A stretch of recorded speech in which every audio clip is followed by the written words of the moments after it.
তাই তো এই বর্ষার সময় কৃষকরা ব্যস্ত হয়ে পড়েন পাট কাটা, পাট জাগ দেয়া কাজে।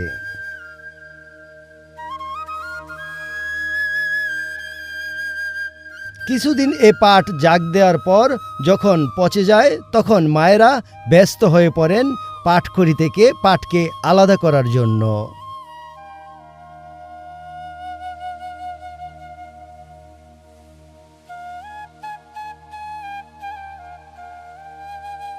নতুন পাটের গন্ধে ভরে ওঠে গ্রাম।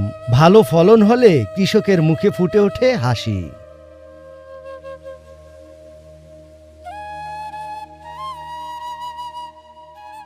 তবে এই ঈশানবালা চরের পুরুষদের প্রধান পেশা মাছ ধরা।